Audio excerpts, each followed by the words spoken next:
તો વિદ્યાર્થી મિત્રો, આજે આપણે ધોરણ 11ના ચેપ્ટર નંબર 3ની વાત કરીશું. ચેપ્ટર નંબર 3 સુરેખ પદ પર થતી ગતિ.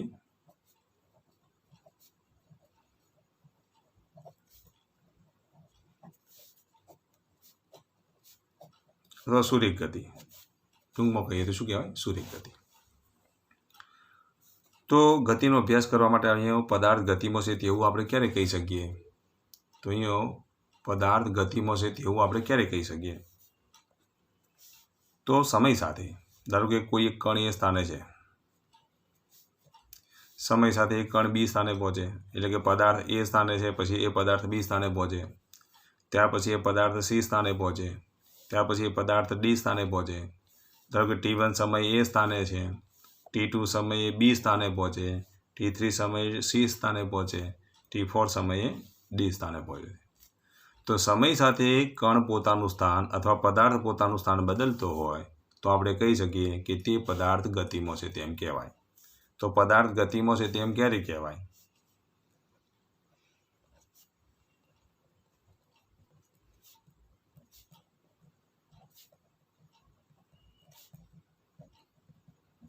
તો આવો એક પ્રશ્ન છે, પદાર્થ ગતિમાં છે તેવું તમે ક્યારે કહી શકો?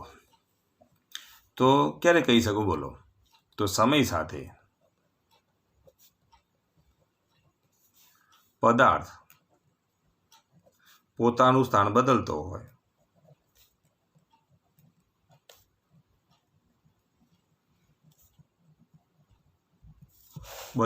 હોય, તો તે પદાર્થ ગતિમાં છે તેમ કહેવાય.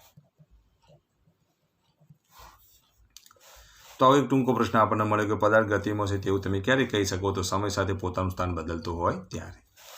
ધારો કે T1 સમય પદાર્થ એ સ્થાને હોય, T2 સમય પણ પદાર્થ એ સ્થાને હોય, T3 સમય પણ પદાર્થ એ સ્થાને હોય, T4 સમય પણ પદાર્થ એ સ્થાને હોય. એનો મતલબ એ શું થયો? સમય બદલાય છે પણ પદાર્થ પોતાનું સ્થાન બદલતો નથી. તો સમય સાથે પદાર્થ પોતાનું સ્થાન બદલતો ના હોય તો પછી તે પદાર્થને આપણે શું કહીશું? સ્થિર પદાર્થ છે. પદાર્થ કેવો કહેવાય? સ્થિર કહેવાય. પરંતુ સમય સાથે પદાર્થ પોતાનું સ્થાન બદલતો હોય ત્યારે આપણે કહી શકીએ કે તે પદાર્થ શું કરે છે? ગતિમાં છે. હવે જો ગતિના પ્રકારોની જો વાત કરીએ તો આમ સીધી રેખામાં જો ગતિ થતી હોય, ને તો એને સુરેખ પથ ઉપર થતી ગતિ કહેવાય. શું કહેવાય? સુરેખ પથ પર થતી ગતિ.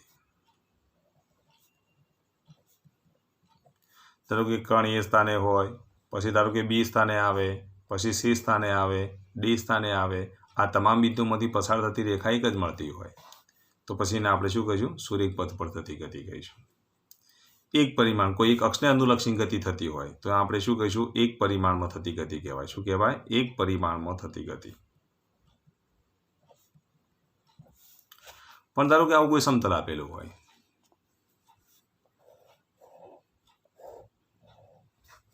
અને આ સમતલની અંદર ધારો કે કણ એ સ્થાને હોય, ત્યાંથી પછી બી સ્થાને આવે, બી સ્થાનેથી સી સ્થાને આવે, સી સ્થાનેથી ડી સ્થાને આવે, તો પછી એનો મતલબ એ થયો કે અહીંયા શું થશે બોલો?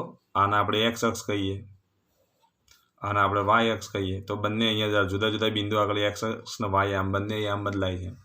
તો સમય સાથે એક્સ આમ ને વાય આમ બંને બદલાતા હોય, એટલે બીજા શબ્દોમાં કહીએ તો બંને અક્ષોને અનુલક્ષી ગતિ થતી હોય તો આવી ગતિને આપણે શું કહીશું? દ્વિપરિમાણમાં થતી ગતિ કહેવાય. એટલે કે સમતલમાં થતી ગતિ કહેવાય. શું કહેવાય? સમતલમાં થતી ગતિ. આને આપણે કહીએ તો દ્વિપરિમાણમાં થતી ગતિ. શું કહેવાય? દ્વિપરિમાણમાં થતી ગતિ. સુરેખ પથ ઉપર થતી ગતિ જો આપણે એનું એક્ઝામ્પલ લઈએ તો પાતળી દોરી હોય. કેવી દોરી હોય? પાતળી દોરી, એકદમ પાતળી દોરી, એટલે એક પરિમાણ જ મળે. આના પર કોઈ કીડી ગતિ કરતી હોય તો પાતળી દોરી પર જો કીડી ગતિ કરતી હોય તો એનો પથ કેવો હોય? તો સુરેખ પથ પર થતી ગતિ કહેવાય, અથવા તો એક પરિમાણમાં થતી ગતિ કહેવાય. કેવી ગતિ કહેવાય? એક પરિમાણમાં થતી ગતિ કહેવાય. એક પરિમાણમાં જ્યારે ગતિ થતી હોય ને તો એક જ યામ બદલાય. ધારો કે આપણે લઈએ આ બિંદુના યામ લઈએ તો આ એક્સ અક્ષ, આને આપણે કહીએ વાય અક્ષ, આને કહેવાય ઝેડ અક્ષ, तो જ્યારે એક પરિમાણમાં જો ગતિ થતી હોય તો માત્ર એક જ યામ બદલાય. ધારો કે એ આગળ હોય, બી આગળ આવે તો ખાલી એક્સ યામ જ બદલાય, વાય ને ઝેડ બદલાતા નથી. તો અહીંયા તમે એવું લખી શકો કે માત્ર એક જ યામ બદલાય. તો બિંદુઓના યામની વાત કરીએ. સ્થાનના અહીંયા યામ હોય. ધારો કે આ સ્થાન છે ને તો સ્થાનના શું હોય? આ બિંદુ છે. બિંદુના યામ તમે લખી શકો. અહીંયા બિંદુ છે. ધારો કે અહીંયા આપણે લઈએ તો 0 0. જો એક્સ અક્ષ અને વાય અક્ષને ધ્યાનમાં રાખીને લખીએ તો 0 0. એક્સ વાય ઝેડને ધ્યાનમાં રાખીને જો લખીએ તો શું લખાય? 0 0 0. તો બિંદુ એના યામ 0 0 0 લઈએ. બિંદુ આ ઉગમ બિંદુ છે એવું તમે વિચારી લો. બિંદુ બીના યામ લઈએ તો આ 2 એકમ અંતર હોય તો એક્સ યામ 2. વાય યામ બદલાતો જ નથી. વાય અક્ષ ઉપર આપણે જતા જ નથી એટલે 0. ઝેડ અક્ષ ઉપર જતા નથી એટલે 0. તો કે બિંદુ સીના યામ લખીએ તો આ 2 એકમ ને 2 એકમ એટલે 4 એકમ હોય તો 4. પણ વાય અક્ષ ઉપર જતા જ નથી, ઝેડ અક્ષ ઉપર જતા નથી એટલે અહીંયા 0 0. તો કહેવાનો મતલબ એ કે જ્યારે સુરેખ પથ ઉપર થતી ગતિ હોય, એક પરિમાણમાં થતી ગતિ હોય, ત્યારે માત્ર એક જ યામ બદલાતો હોય. તો ગતિ દરમિયાન જો માત્ર એક જ યામ બદલાતો હોય તો તેવી ગતિને આપણે શું કહીશું? એક પરિમાણમાં થતી ગતિ અથવા તો સુરેખ પથ ઉપર થતી ગતિ કહેવાય. પરંતુ સમતલમાં થતી ગતિ હોય તો આવું વિચારીએ તો સમતલમાં થતી ગતિની જો આપણે ફરી અહીંયા આકૃતિ દોરીએ તો આ અહીંયા કણ આ એક્સ અક્ષ, આ વાય અક્ષ અને આ ઝેડ અક્ષ છે. કણ એ સ્થાને હોય, એ સ્થાનેથી અહીંયા આપણે એક્સ વાય સમતલમાં જ કણ ગતિ કરતો ઝેડ અક્ષ તરફ જતો જ ના હોય. ધારો કે આને હું એક્સ અક્ષ કહું, આને વાય અક્ષ કહું અને આ કેમેરા તરફ આ ઝેડ અક્ષ છે. આમ ઉપર જાય, માર્કર પેન ઉપર જાય એ ઝેડ અક્ષ કહેવાય. તો આ એક્સ અક્ષ, આ વાય અક્ષ અને આ ઉપરની તરફની જે દિશા આપણે લઈએ છીએ એ શું બનશે? ઝેડ અક્ષ બને. ચલો ખ્યાલ આવી ગયો. તો આમ ઉપરની જે દિશા જે છે એને આપણે ઝેડ અક્ષ કહી દઈએ અથવા અંદરની જે દિશા જે છે તેને આપણે શું કહીશું? ઝેડ અક્ષ કહીશું. તો ધારો કે અહીંયા કણ એ સ્થાનેથી બી સ્થાને જાય તો એક્સ અક્ષ અને વાય યામ બદલાય. બીથી સી સ્થાને જાય તો એક્સ અક્ષ, એક્સ યામ બદલાય, એક્સ યામ બદલાણો. અહીંયા જો એક્સ યામે બદલાય છે, વાય યામે બદલાય છે. એક્સ યામે બદલાય છે, વાય યામે બદલાય છે. તો આમ જો 2 યામ બદલાતા હોય, કેવા? 2 યામ બદલાતા હોય. તો સમય સાથે જો 2 યામ બદલાતા હોય તો પછી એને આપણે શું કહીશું? દ્વિપરિમાણમાં થતી ગતિ કહેવાય. તો આવું આપણે કહી શકીએ સમતલમાં થતી ગતિ, દ્વિપરિમાણમાં થતી ગતિ એટલે કે સમય સાથે સ્થાનના 2 યામ બદલાય છે. તો સમય સાથે જો સ્થાનના 2 યામ બદલાતા હોય તો પછી આપણે કહી શકીએ કે આવી ગતિને કેવી ગતિ કહેવાય? સમતલમાં થતી ગતિ અથવા તો આપણે શું કહીશું? દ્વિપરિમાણમાં થતી ગતિ કહીશું. તો એવું જ આપણે વાત વિચારીએ ત્રિપરિમાણમાં થતી ગતિ, અવકાશમાં થતી ગતિ. હવે જો દ્વિપરિમાણની જો ગતિનું આપણે એક્ઝામ્પલ લઈએ, જેમ પહેલામાં શું લીધું હતું આપણે? દોરી પર, પાતળી દોરી પર જ્યારે કીડી ગતિ કરતી હોય તો એક પરિમાણમાં થતી ગતિ કહેવાય. પાતળી દોરી પર કીડી ગતિ કરતી હોય તો એને આપણે શું કહીએ છીએ? એક પરિમાણમાં થતી ગતિ. તો અહીંયા પણ તમે એક્ઝામ્પલ લઈ શકો. અહીંયા કેવું એક્ઝામ્પલ તમે લઈ શકો? તો કેરમ તમે રમો ને તો કેરમની કુકરીની ગતિની વાત કરીએ તો તમે કેરમનો સ્ટ્રાઇકરથી આમ મારો તો પછી આમ એક્સ અક્ષ ને વાય અક્ષ એટલે આમ જ ગતિ કરતી હોય, કૂદકા મારતી ના હોય. આપણે કૂદકા મારતી કુકરીને ધ્યાનમાં લેતા નથી. પણ આમ જો શું કરતી હોય? આમ સમતલ એટલે કેરમ બોર્ડની જે સપાટી હોય એ સપાટી પર જે ગતિ કરતી કુકરીની ગતિ જો તમે લો તો અહીંથી તમે કેરમ બોર્ડથી સ્ટ્રાઇકરથી મારો એટલે આમ ગતિ કરતી કરતી અહીંયા જાય. ત્યાંથી અથડાયા પછી ગતિ કરતી કરતી અહીંયા જાય. આના કેરમ બોર્ડનું તમે શું બેઝ સમજી લો. આ કેરમ બોર્ડ જ છે એવું વિચારો. તો અહીંથી કુકરી ગતિ કરતી કરતી અહીંયા જાય, અહીંથી અહીંયા જાય, અહીંયા જાય, તો આ રીતે ગતિ કરે. તો આવી જે ગતિ થાય તો ગતિ આમ થાય ત્યારે એમાં શું થશે? એક્સ યામનો વાય યામ બદલાય. અહીંયા પણ એક્સ યામનો વાય યામ બદલાય. આ રીતે એક્સ યામનો વાય યામ બદલાય છે. આ રીતે જો એક્સ યામનો વાય યામ એક સાથે બદલાતા હોય, સમય સાથે 2 યામ બદલાતા હોય તો તેવી ગતિને આપણે દ્વિપરિમાણમાં થતી ગતિ અથવા તો શું કહીશું? સમતલમાં થતી ગતિ કહેવાય. શું કહેવાય? સમતલમાં થતી ગતિ કહેવાય. ચેપ્ટર નંબર 4ની અંદર આપણે આની જ વાત કરવાની છે, સમતલમાં થતી ગતિનો વાત કરવાની છે. ચેપ્ટર નંબર 3ની અંદર સુરેખ પથ ઉપર થતી ગતિ એટલે આની વાત કરવાની છે. તો આમ કેરમ બોર્ડની કુકરીની ગતિ એ શું કહેવાય? બોલો, દ્વિપરિમાણમાં થતી ગતિ કહેવાય.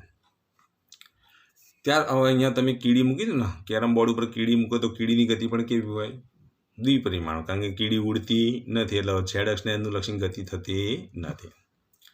પરંતુ આપણે જો વાત કરીએ તો ત્રિપરિમાણમાં થતી ગતિની વાત કરીએ તો અવકાશમાં થતી ગતિ, તો ત્રિપરિમાણમાં થતી ગતિ અથવા એને બીજા શબ્દોમાં કહીએ તો અવકાશમાં થતી ગતિ.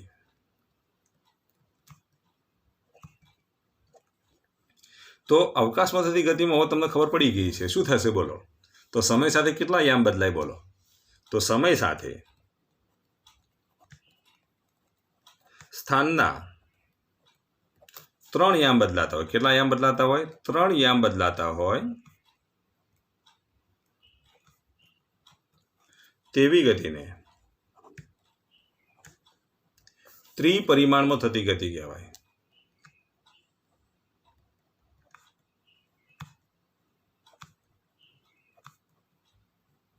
તો સમય સાથે સ્થાનના 3 યામ બદલાતા હોય એક સાથે તો તેવી ગતિને આપણે શું કહીશું? ત્રિપરિમાણમાં થતી ગતિ કહેવાય. દાખલા તરીકે આપણે વાત કરીએ પતંગિયાની ગતિ. તો તમે અહીંયા જો પતંગિયું બેસાડ્યું હોય તો પતંગિયું ચાલે ત્યારે દ્વિપરિમાણમાં ગતિ. દાખલા કે આમ એક જ દિશામાં ચાલતું હોય તો એક પરિમાણમાં થતી ગતિ. પતંગિયું ધારો કે આમ ચાલતું ચાલતું આમ જતું હોય પછી આમ આવતું હોય તો દ્વિપરિમાણમાં થતી ગતિ. અને ઉડવા લાગે, ઉડીને અહીંથી અહીંયા જાય, અહીંથી અહીંયા જાય, અહીંથી અહીંયા જાય, તો જ્યારે આમ ચાલતું ચાલતું આમ જતું હોય ત્યારે એક પરિમાણમાં થતી ગતિ.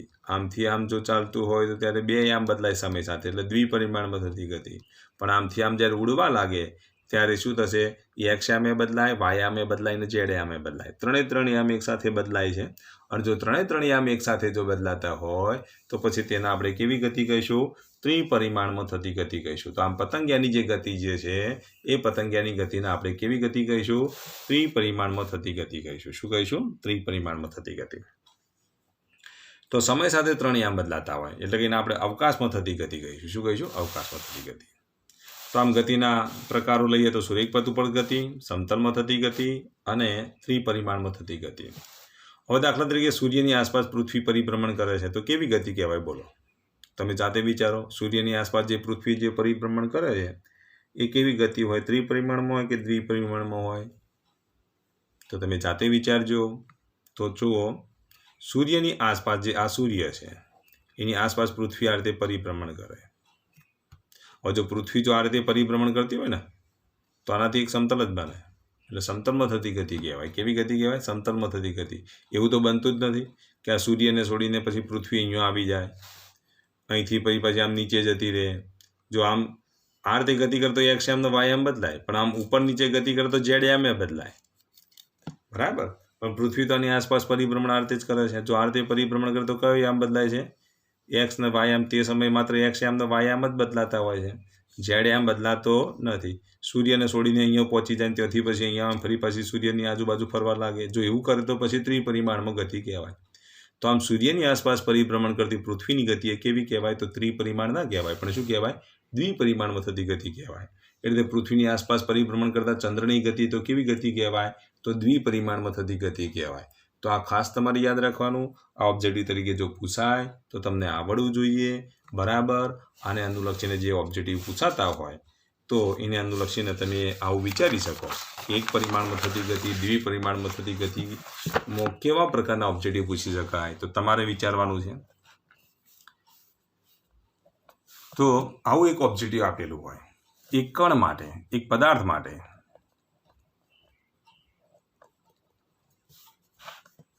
કોઈ સ્થાન માટે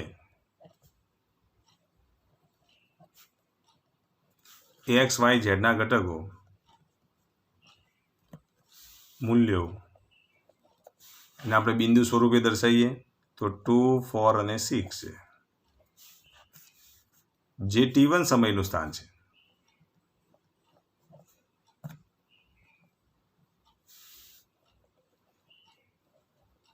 ટૂંકમાં આવું કહી શકાય કે T1 સમયે કણનું સ્થાન 2, 4, 6 છે. ત્યારબાદ T2 સમયે કણનું સ્થાન 2, 6 અને 4 થાય છે.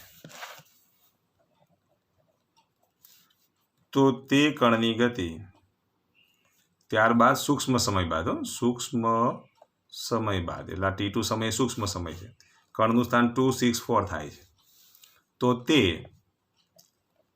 કણની ગતિ કેવા પ્રકારની છે, આવું એક ઓબ્જેક્ટિવ છે. તો પછી તે કણની ગતિ કેવા પ્રકારની છે તે તમારે નક્કી કરવાનું છે. તો એક પદાર્થ માટે કોઈ સ્થાન માટે આપણે જો લઈએ તો XYZના મૂલ્યો કયા છે, તો 2 4 6 છે. T1 સમય પછી સૂક્ષ્મ સમય બાદ T2 સમયે તેનું સ્થાન 2 6 4 થાય છે. તો તે કણની ગતિ કેવી હશે, એક પરિમાણમાં છે, દ્વિપરિમાણમાં હશે કે ત્રિપરિમાણમાં હશે. તો તમે વિચારો, અહીંયા 2 તો અહીંયા 2, એટલે કે એક આમ બદલાતો નથી, અચળ છે. પરંતુ અહીંયા તમે વિચારો, અહીંયા 4ના કેટલા થઈ ગયા, 6 થઈ ગયા, 6ના કેટલા થઈ ગયા, 4, એટલે કે વાય આમ ને ઝેડ આમ બદલાય છે, વાય આમ ને ઝેડ આમ બદલાય છે. તો વાય આમ ને ઝેડ આમ બદલાય છે એટલે બે આમ એક સાથે બદલાય છે. જો બે આમ એક સાથે બદલાતા હોય તો કેવી ગતિ કહેવાય, એક પરિમાણ કહેવાય, દ્વિપરિમાણ કહેવાય કે ત્રિપરિમાણ કહેવાય. તો પછી આ ગતિ કેવી છે બોલો, તો દ્વિપરિમાણમાં થતી ગતિ છે. કેવી છે, તો આનો આન્સર શું આવશે બોલો, તો કણની ગતિ દ્વિપરિમાણમાં છે. કેવી છે, દ્વિપરિમાણમાં છે. હવે એ સિવાયની આપણે ગતિઓના જે અભ્યાસ કરવાના છે ધોરણ 11ની અંદર, તો દોલિત ગતિનો અભ્યાસ કરવાનો છે, ત્યાં પછી ચાક ગતિનો અભ્યાસ કરવાનો છે, સરળ આવર્ત ગતિનો અભ્યાસ કરવાનો છે.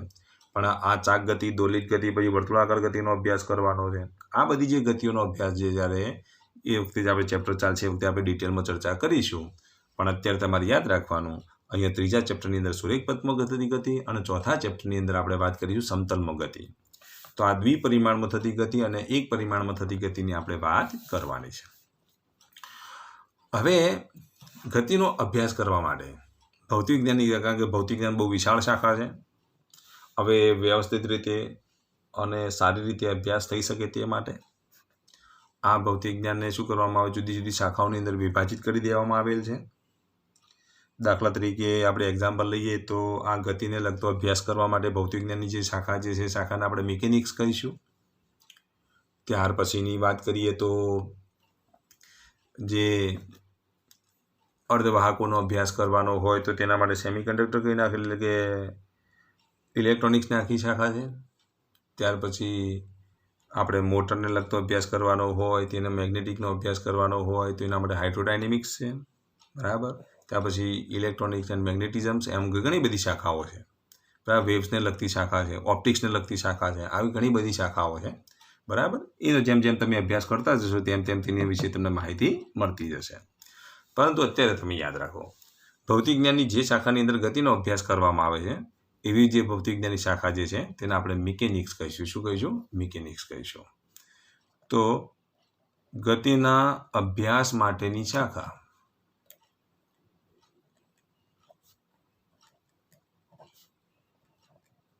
તો ટૂંકો પ્રશ્ન યાદ રાખવાનો, ગતિના અભ્યાસ માટેની શાખા કઈ, તો મિકેનિક્સ. તો ગતિના અભ્યાસ માટેની જે શાખા જે છે એ શાખાને આપણે શું કહીશું, મિકેનિક્સ કહીશું. હવે આપણે વાત કરીએ મિકેનિક્સની.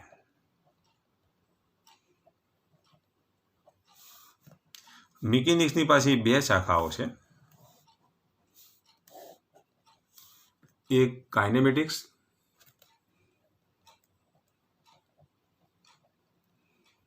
અને એક ડાયનેમિક્સ. કાઇનેમેટિક્સમાં કેવું હોય તો ખાલી માત્ર પદાર્થની ગતિનો અભ્યાસ જ કરવામાં આવે, માત્ર પદાર્થની ગતિનો અભ્યાસ કરવામાં આવે.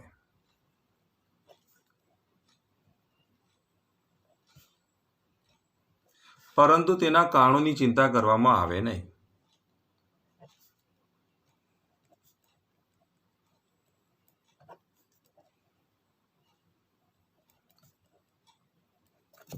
કારણોની ચિંતા કરવામાં આવે નહીં.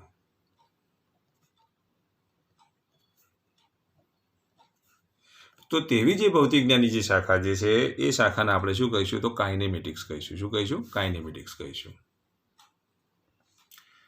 તો મિકેનિક્સની બે શાખા હોય, કાઇનેમેટિક્સ અને બીજું ડાયનેમિક્સ. કાઇનેમેટિક્સની અંદર માત્ર ગતિનો અભ્યાસ જ કરવાનો, બરાબર. ધારો કે ગતિનો અભ્યાસ કરવામાં આવે, ધારો કે આ પદાર્થ છે, બરાબર, એ આ પદાર્થ છે, ગતિ કરવા જ લાગે સીધે સીધો, અહીંયા ધ્યાન આપો, આ પદાર્થ છે. આ પદાર્થની ગતિનો જ અભ્યાસ કરવાનો. દાખલા તરીકે આ રીતે આમ બળ લગાડીએ એટલે આમ ગતિનો અભ્યાસ કરીને કેટલા વેગથી જાય છે, કેટલું અંતર કાપે છે, કેટલો પ્રવેગ છે, બસ એનો જ અભ્યાસ કરવાનો. પણ ખરેખર તો આપણે અહીંયા શું લગાડ્યું? બળ લગાડ્યું. બળના કારણે ગતિનો અભ્યાસ બળના લીધે ગતિ કરે છે. તો બળ જે લગાડ્યું એના આપણે કારણ કહીશું. તો એ કારણની ચિંતા નહીં કરવાની. બળ વિશે આપણે અહીંયા ચિંતા કરવાની નથી. માત્ર ગતિનો જ અભ્યાસ કરવાનો. માત્ર જે ગતિનો જે અભ્યાસ કરવામાં આવે છે તેવી જે શાખા જે છે એ શાખાને આપણે શું કહીશું? કાઇનેમેટિક્સ કહીશું. તો આમ કાઇનેમેટિક્સમાં તમે શાનો અભ્યાસ કરશો? પદાર્થના સ્થાનાંતરનો અભ્યાસ કરવામાં આવે. માત્ર સ્થાનાંતર શાના લીધે થાય છે એની ચર્ચા નહીં કરવાની, માત્ર સ્થાનાંતરનો જ અભ્યાસ કરવામાં આવે. અંતર કાપેલું તો અંતરનો અભ્યાસ કરવામાં આવે. ત્યાર પછી વેગનો અભ્યાસ કરવામાં આવે, ઝડપનો અભ્યાસ કરવામાં આવે, પ્રવેગનો અભ્યાસ કરવામાં આવે. તો આ બધાનો જે આપણે અભ્યાસ કરીશું એ શામાં કરીશું? તો કાઇનેમેટિક્સમાં કરીશું. કારણોની ચિંતા કરવાની નહીં. પરંતુ વાત કરીએ ડાયનેમિક્સની, તો પદાર્થની ગતિનો અભ્યાસ કરવામાં આવે.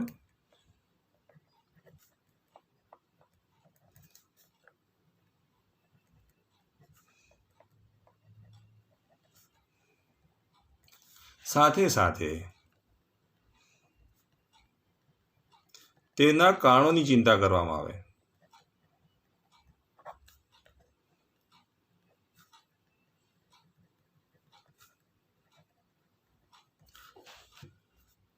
તો તેવી શાખાને ડાયનેમિક્સ કહે છે. તો જો પદાર્થની ગતિનો અભ્યાસ કરવામાં આવે એટલે સ્થાનાંતરનો તો અભ્યાસ કરવાનો જ. સ્થાનાંતર, અંતરકો, વેગ, ઝડપ, ત્યાર પછી વાત કરીએ તો પ્રવેગ, ત્યાર પછીની વાત કરીએ તો હવે એના કારણોની વાત કરીએ. ધારો કે આ પેન છે, આ પેનને હું બળ લગાડું તો અહીંયા આપણે શું કરાવ્યું? બળ લગાડ્યું. તો બળનો પણ અભ્યાસ કરવામાં આવે. કારણ કે એ બળ એક શું કહેવાય? કારણ કહેવાય, ગતિ માટેનું કારણ છે. તો અહીંયા બળનો અભ્યાસ કરવામાં આવે. ધારો કે આને કોઈ પણ રીતે ઉર્જા આપવામાં આવે. શું આપવામાં આવે? ઉર્જા આપવામાં આવે. બળ લગાડવાની જગ્યાએ શું આપવામાં આવે? ઉર્જા આપવામાં આવે. અને એ ઉર્જાના લીધે ગતિ કરતો હોય તો ઉર્જાનો અભ્યાસ કરવામાં આવે. તો ઉર્જા. કોઈ કાર્ય કરાવવામાં આવે તો કાર્યનો અભ્યાસ કરવામાં આવે. કેટલા પાવરથી ગતિ કરે તો પાવરનો અભ્યાસ કરવામાં આવે. તો આ બધા એના કારણો કહેવાય ગતિ માટેના. તો જોડે જોડે આવા કારણોનો પણ જો અભ્યાસ કરવામાં આવે તો તેવી ભૌતિક વિજ્ઞાનની જે શાખા જે છે એ શાખાને આપણે શું કહીશું? તો ડાયનેમિક્સ કહીશું. તો આમ કાઇનેમેટિક્સ અને ડાયનેમિક્સ